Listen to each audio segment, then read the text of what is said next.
El Padre Nuestro es la oración que Jesús enseñó a sus seguidores. Y lo encontramos en el Evangelio de Lucas. Lucas incluye la oración del Padre Nuestro como respuesta a una solicitud que los discípulos le hicieron a Jesús. Enséñanos a orar, dijeron los discípulos. Pero el Evangelio de Mateo lo presenta dentro del bloque de enseñanzas que conocemos como el Sermón del Monte, ¿cierto? Muchos de nosotros no sabemos el Padre Nuestro de memoria, pero quizá cuando llegamos a ser evangélicos creamos cierta aversión hacia el Padre Nuestro porque creemos que es solo para los católicos, ¿cierto? Y que como la Biblia dice que no usemos vanas repeticiones, entonces vetamos el Padre Nuestro de nuestras oraciones. Sin embargo, es curioso ver, ¿cierto?, cómo nosotros hemos creado nuestras propias oraciones que repetimos todos los días. Tenemos la misma oración para orar antes de la comida, ¿cierto? Yo creo que todo el mundo tiene una oración para orar antes de la comida, desayuno, almuerzo y cena. Hace la misma y la hace todos los días. La oración de acostarse, la oración de levantarse, y ya uno hasta puede identificar estilos de orar en la persona, ¿no? Ya sabe cómo va a empezar la oración y cómo la va a terminar. Bueno, pero ese no es el tema de hoy.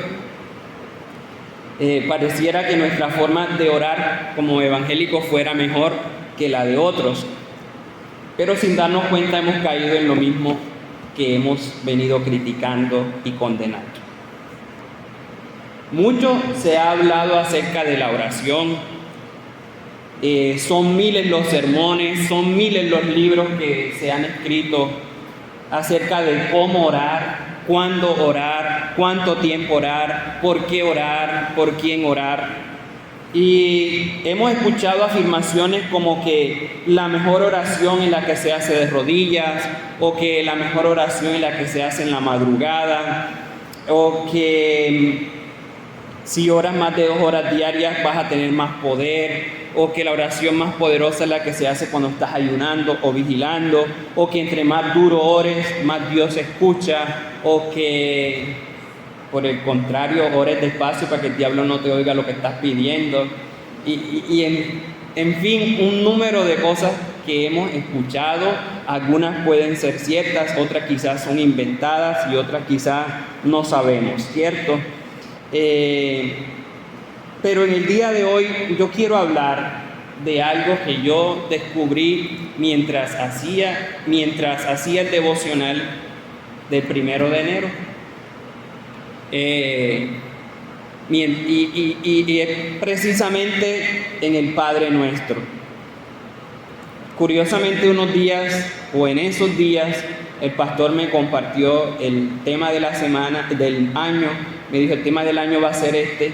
Y bueno, yo dije, qué coincidencia, ¿no?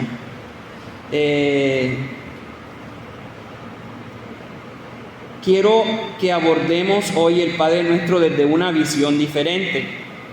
Y con esto no pretendo presentarme como la persona que tiene la última revelación sobre la oración y añadir quizá otra de las miles de cosas que se han dicho sobre la oración, sino más bien quiero mostrarles como el asombro que tuve al encontrarme con esto.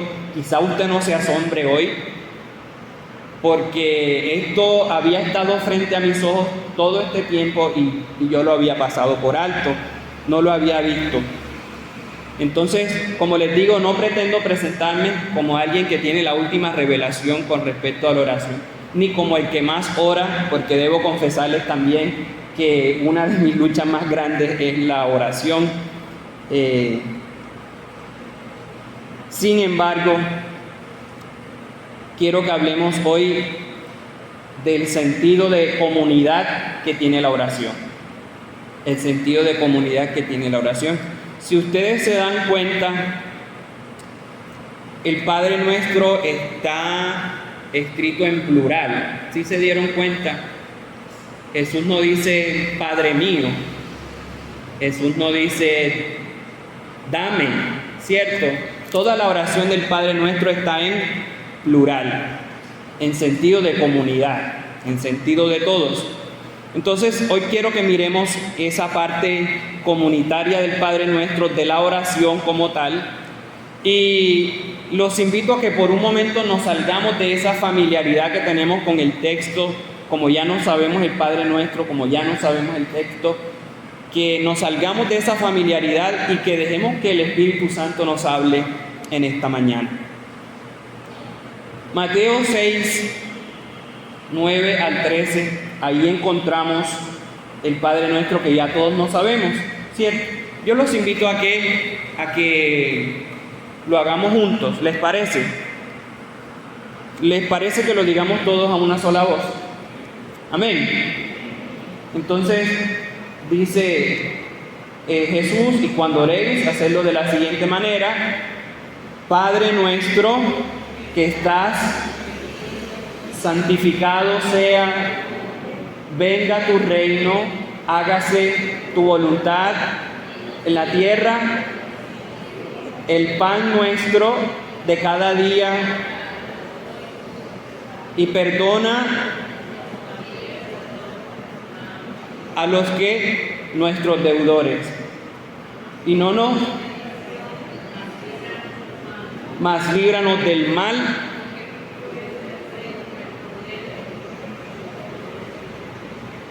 Amén. Amén. En esta lectura del Padre Nuestro podemos encontrar varias cositas.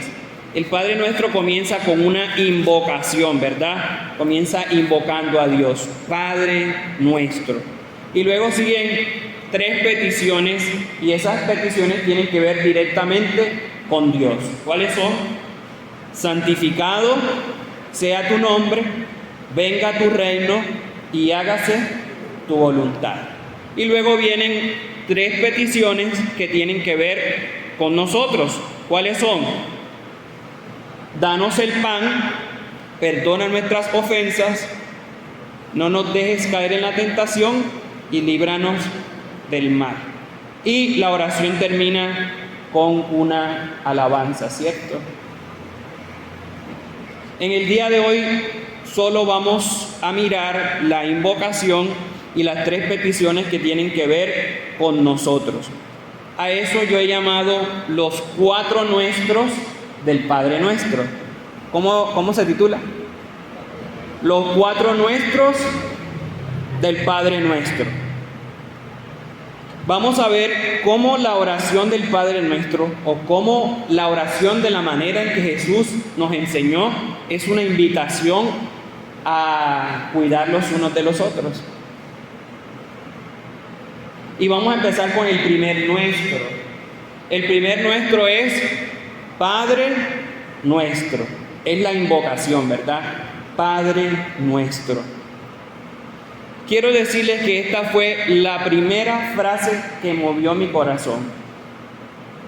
La primera frase que movió mi corazón al leer el texto bíblico este año. Padre Nuestro. En los versículos 5 al 8 de Mateo capítulo 6, Jesús viene hablando acerca de cómo no se debe orar, ¿cierto? En ellos Jesús ataca el actuar de los religiosos que oraban ¿para qué? ¿Para qué oraban ellos? Para ser vistos, ¿cierto? Así dice Jesús, que oraban en las esquinas para ser vistos, para ser admirados, para ser escuchados, para llamar la atención. Usaban la oración como un pretexto para mostrar su elocuencia, que ellos sabían que ellos podían decir palabras bonitas, y también para mostrar una aparente piedad, para que la gente viera lo consagrados y lo entregados que eran estos hermanos al Señor. Todos estos eran deseos egoístas de estar en una posición por encima del otro, ¿cierto? de quererse mostrar mejor que los demás. Era una oración bastante dirigida a alimentar los egos personales. Y parece que eso era muy común en la época. Ustedes se acuerdan de aquel texto bíblico donde Jesús presenta a dos personas orando, un religioso y un publicano, y dice la palabra que el publicano oraba consigo mismo, ¿verdad? Y decía: Señor, te doy gracias porque yo no soy como los demás que hacen esto y hacen lo otro, y oraba de pie y en voz alta, mientras que el otro estaba con la cabeza gacha orando. Entonces este publicano es un ejemplo de eso que este religioso es un ejemplo de esto que Jesús nos está hablando, de esa oración egoísta, individualista, de esa oración que se quiere poner por encima del otro para demostrar que soy mejor, que oro más que tú. Una oración bastante excluyente. Pero Padre Nuestro hace contraste con este tipo de oración. Dios es Padre. Amén. Y si Dios es Padre, quiere decir que hay una ¿qué? ¿Qué hay detrás de un padre y de una madre? Unos y un padre, una madre y unos hijos forman una ¿qué? Una familia, ¿cierto? Entonces, lo primero es que Dios es Padre. Pero lo otro es que Dios es Padre de nosotros. Somos varios, ¿cierto? Somos varios, somos una familia. Dios no es un Dios privado, no es un Dios exclusivo de unos cuantos. Cuando decimos Padre Nuestro, nos hacemos conscientes de que somos parte de una familia, compuestas por personas de todas las razas, de todas las etnias, de todas las lenguas, de todas las naciones y de trasfondos y contextos culturales y sociales diferentes.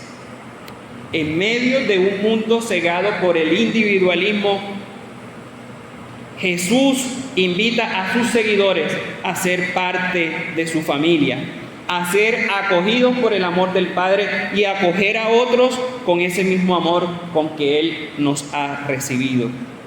Dice primera carta de Juan capítulo 3 versículo 1: miren con cuánto amor nos ama nuestro Padre, que nos llama sus hijos, y eso es lo que somos.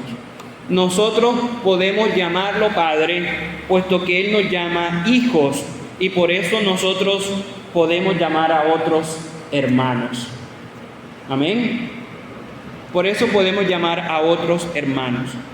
Lastimosamente, en los círculos evangélicos, la palabra hermano se ha convertido en una excusa para no aprendernos el nombre de la otra persona.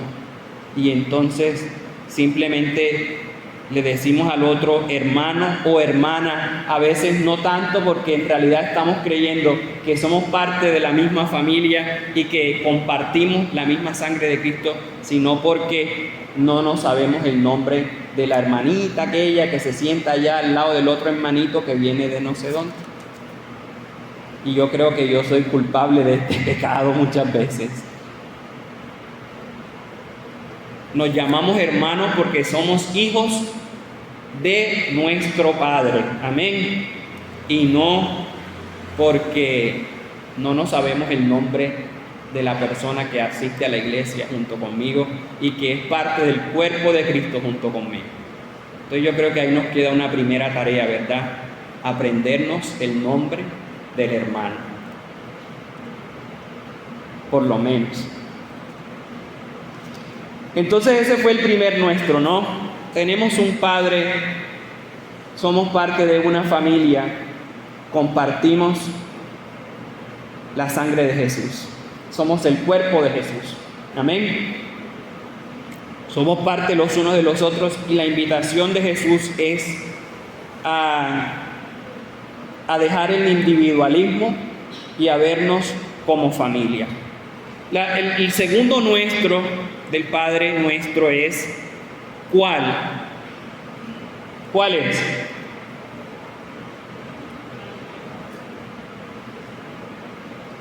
¿Cuál es el pan nuestro, verdad? El pan nuestro. Dice, el pan nuestro de cada día, dánoslo hoy. El segundo nuestro tiene que ver con el pan. ¿A cuánto les gusta el pan? Amén. Cierto, el segundo nuestro tiene que ver con el pan, con satisfacer nuestras necesidades físicas y materiales.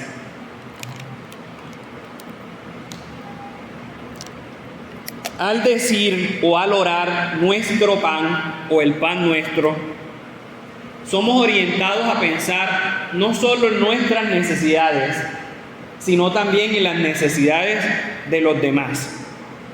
No solo debo preocuparme por mi pan, sino también por el pan del otro. Ustedes saben que mi hermano Jaco tiene 2 hijos, ¿verdad? Juan Felipe y Natalia.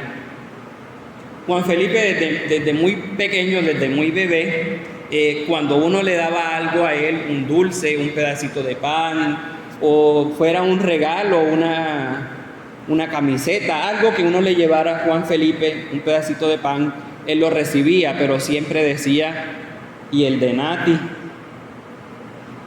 Porque él recibía el de él, pero siempre estaba pendiente de que su hermana también tuviera.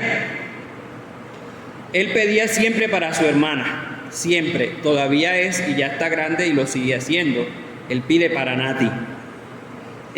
A veces uno le decía, Juanfe, ya no hay más, no hay para Nati, pero solo para ver cuál era su reacción.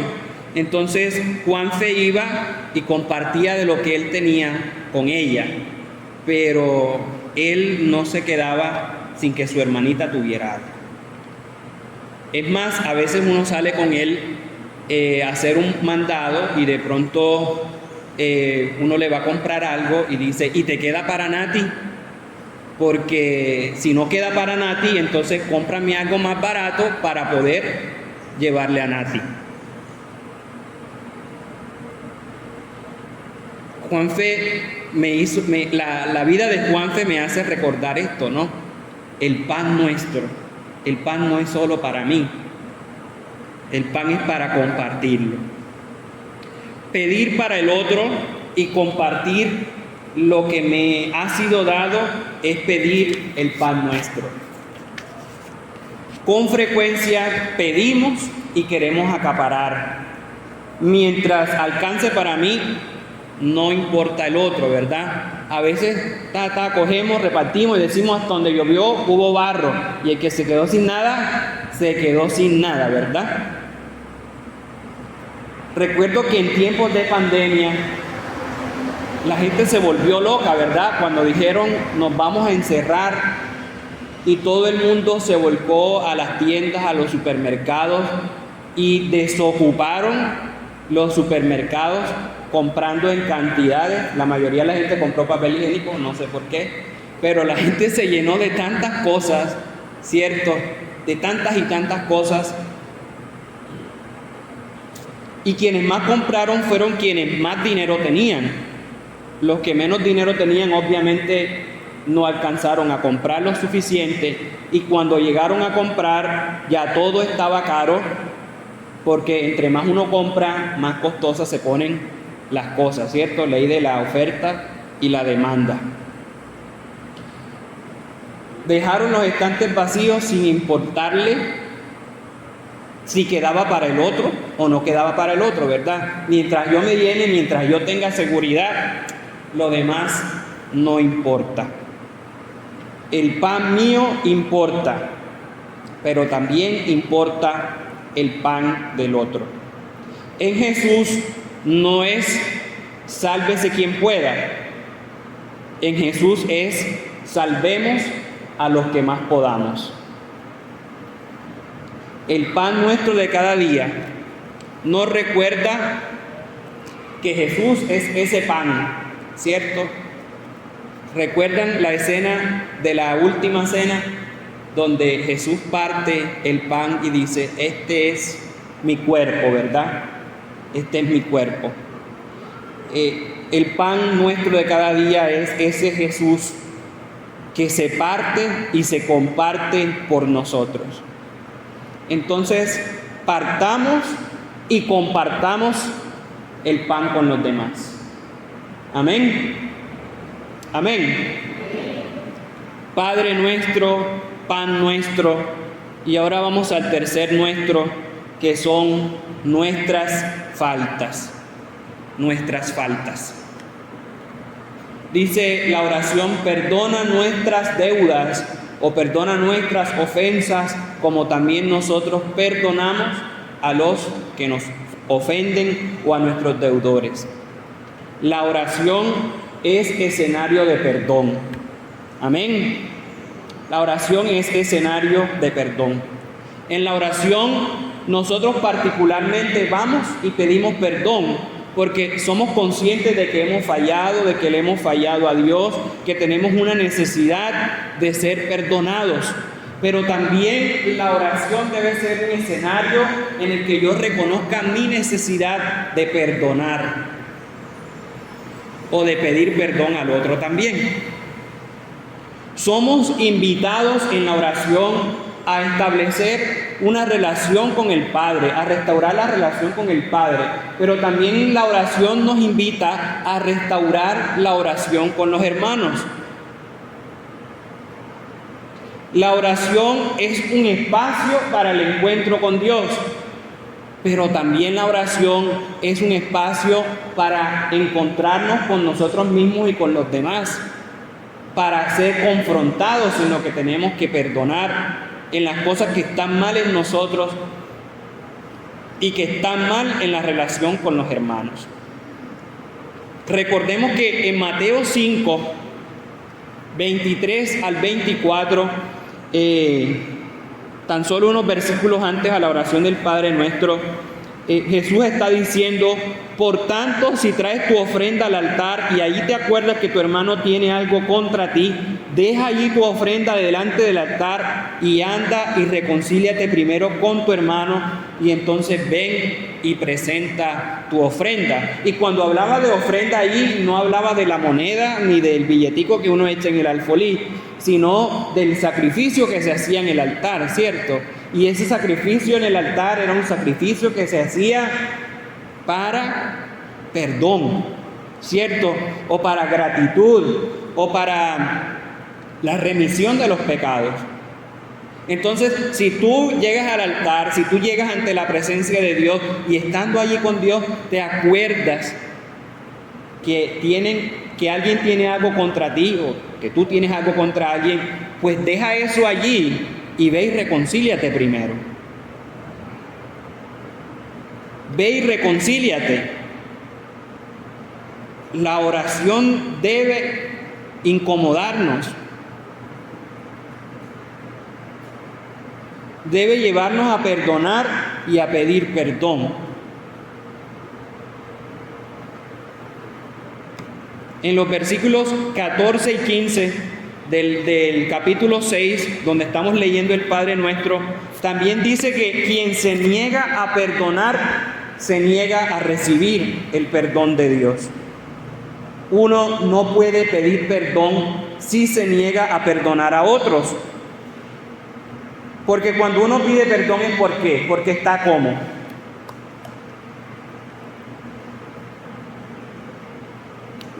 Muy bien, arrepentido. Cuando uno pide perdón es porque está arrepentido.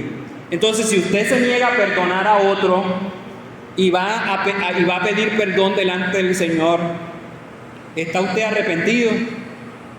No, ¿verdad? Entonces, ¿para qué pide perdón? Si no se ha arrepentido de no perdonar. No se ha arrepentido de no perdonar.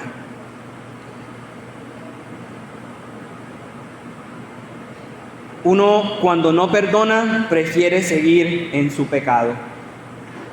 Es curioso que la petición de el perdón está al lado de la petición por el pan. El pan es alimento y salud para el cuerpo, pero el perdón es alimento y salud para el alma. Amén. El pan es alimento y salud para el cuerpo. El perdón es alimento y salud para el alma. Queremos ser una comunidad saludable, entonces tenemos que ser una comunidad que perdona, que está dispuesta a restaurar las relaciones con los demás. Y por último, pero no menos importante, líbranos del mal, ¿cierto? No nos dejes caer en la tentación y líbranos del mal. Y aunque aquí no menciona la palabra nuestro, también está en plural, ¿cierto? Líbranos, no nos dejes nuestras tentaciones. No nos dejes caer en la tentación y líbranos del mal. En la oración nosotros somos conscientes de nuestras debilidades y de los pecados propios.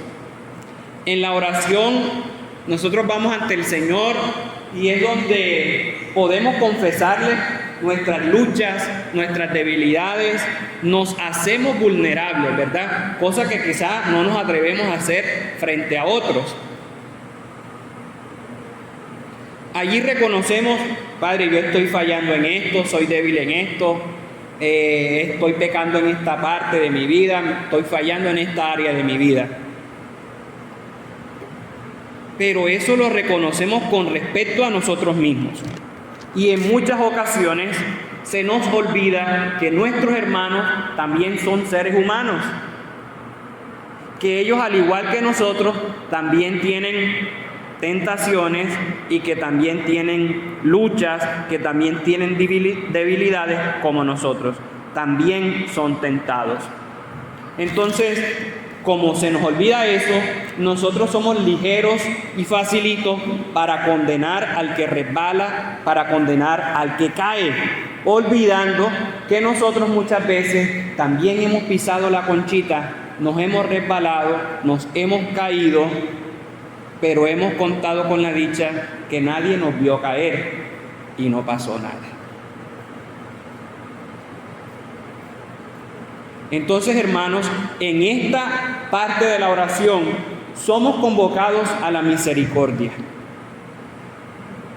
Nuestros hermanos también tienen luchas, nuestros hermanos también caen. Y al pedir misericordia para mí, también debo pedir misericordia para el otro. Pero no solo pedir misericordia, sino estar dispuesto a ser misericordioso con el otro. ¿Qué dice Hebreos 4:15? Porque no tenemos un sumo sacerdote que no pueda compadecerse de nuestras flaquezas, sino uno que ha sido ¿qué? Tentado. ¿En qué cosas ha sido tentado? En todo. ¿Como quién? Como nosotros. Aquí hay varias cosas claves, ¿no? Tenemos a Jesús que se compadece, ¿cierto? Porque ha sido tentado como quién, como nosotros, en todo, con la diferencia que Él no pecó. Entonces, si Jesús puede tener compasión por nosotros en medio de nuestra debilidad, ¿por qué nosotros no hacerlo con los demás? ¿Por qué no bajamos el dedo amenazador, omitimos las palabras de condena y entonces practicamos la misericordia y la compasión con el otro y los abrazamos en restauración? Los abrazamos en restauración. Amén. 4 nuestros, Padre nuestro, una familia. El pan nuestro, vamos a compartir el pan. Perdona nuestra falta, vamos a perdonarnos los unos a los otros. Líbranos de caer en tentación. Vamos a orar por el otro, por el hermano que sabemos que es débil. y vamos a mostrarle misericordia. Amén. Yo hacía oraciones muy individualistas, muy centradas en mí, en lo que yo necesito, en lo que yo quiero, en lo que yo... Y de repente uno, cuando ora por el otro, simplemente bendice a fulano y bendice a fulano, y ahí oré por el otro, ¿cierto? Esto es algo que yo personalmente debo empezar a cambiar. No sé de qué tipo sean tus oraciones, pero yo creo que Dios nos está llamando a crecer como comunidad. Amén. Dios nos está llamando a crecer como comunidad. Hoy somos retados a pedir para el otro lo que también pedimos para nosotros. Y a hacer por los demás lo que ya Cristo ha hecho por nosotros. La próxima vez que oremos, vayamos conscientes de la presencia de Dios, pero también de la presencia del hermano. En ocasiones, a veces con muy buenas intenciones, solemos decir en el culto: hermano, todos cierren los ojos, vamos a orar, olvídese del que tiene al lado y métase con el Señor. ¿Cuántos han oído eso? Y no, hermanos, la oración no es un espacio para olvidarme del otro. Allí en la oración es cuando debo ser más consciente de que tengo a otro al lado. Porque la relación con Dios no es solo vertical, también es horizontal. Si esta relación de al lado no está bien, esta tampoco estará bien. Amén. Hacer eso es contrario a lo que Jesús enseña. Olvídese del otro. Eso no es lo que el Evangelio enseña. En su libro Buenos días, Espíritu Santo, el pastor Benny Hinn estaba relatando un momento de oración. Entonces él dice que estaba tan metido con el Espíritu Santo que no le importaba nada más que si una bomba nuclear cayera y volaba toda la ciudad, a él no le importaría. Esta es una oración que es aparentemente muy espiritual, pero no tiene nada de espiritual, hermano. Yo creería más bien que es diabólica, porque la oración y la presencia del Espíritu deben hacerme conscientes de la realidad que viven los demás. Yo no puedo decir, me metí con el Espíritu y no me importaba lo demás. Porque si hay algo que la presencia del Espíritu de Dios hace, es hacerme consciente de las realidades de los demás. Para moverme a la misericordia, para moverme al actuar del Evangelio.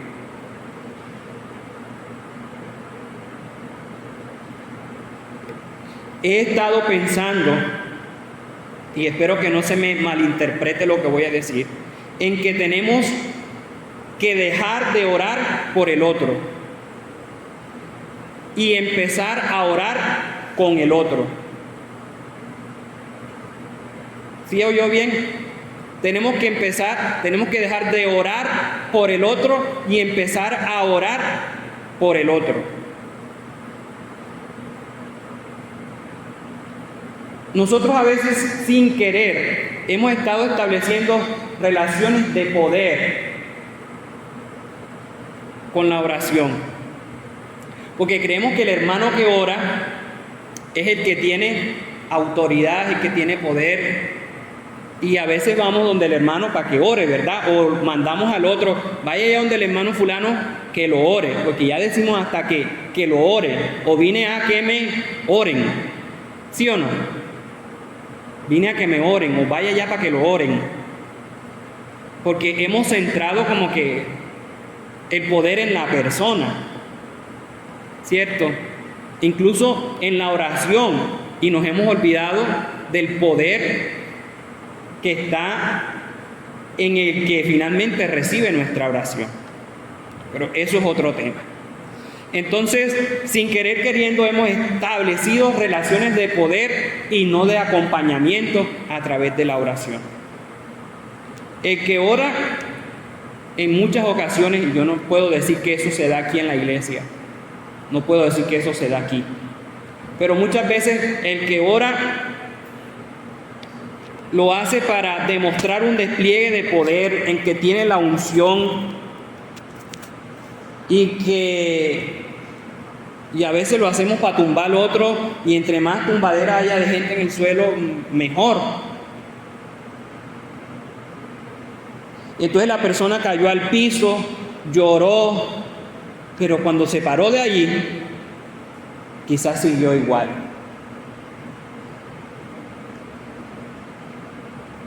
Quizás siguió igual. Porque tal vez el poder de la oración no estaba en que yo fuera y le pusiera la mano y se cayera.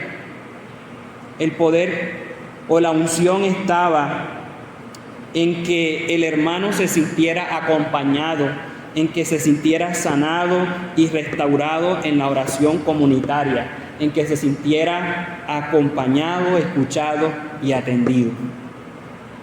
Entonces a eso me refiero. No a orar por el otro, sino a orar con el otro, acompañarlo en su proceso. Hermano, ¿cómo vas? Hermano, ¿cómo has seguido tu proceso? ¿Cómo va esta relación? ¿Cómo va esta petición de la que me hablaste? La oración se convierte en ese espacio, ¿verdad? De pronto, hermano, ¿cómo va tu dolor? Una universidad en los Estados Unidos hizo una investigación. Me disculpan que se me pasan los datos de la investigación en estos momentos, pero la investigación está, después les cuento cuál es y qué universidad la hizo. Pero hizo una investigación sobre el dolor. Y decía la investigación que pusieron a personas que experimentaban dolor, las pusieron solas, por horas, por días, e hicieron la medición del dolor, y estas personas que estaban solas experimentaron mucho más dolor que las personas que estaban acompañadas. En las personas que estaban acompañadas, el dolor fue más llevadero. Amén. Entonces, la oración se convierte en ese espacio, ¿no?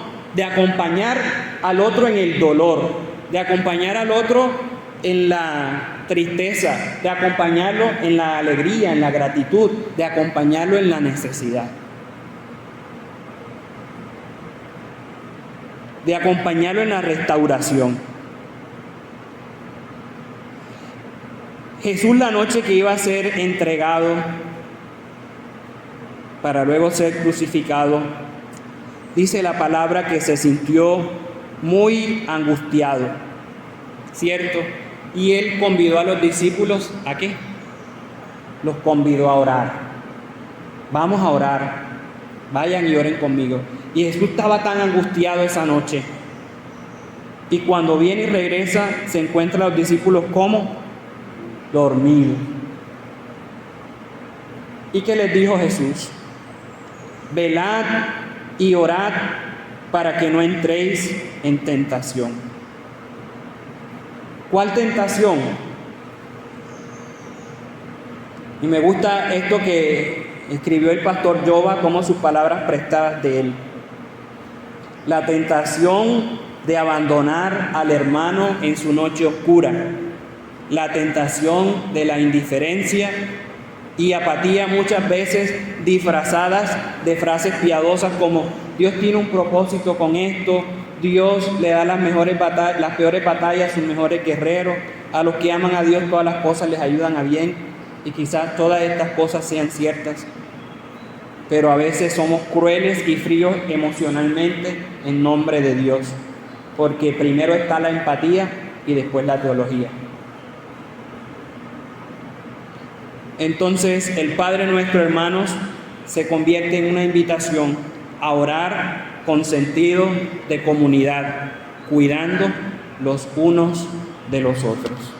Amén. Que el Señor nos bendiga a todos en esta mañana y que de aquí en adelante nuestras oraciones cambien para orar los unos por los otros y los unos con los otros.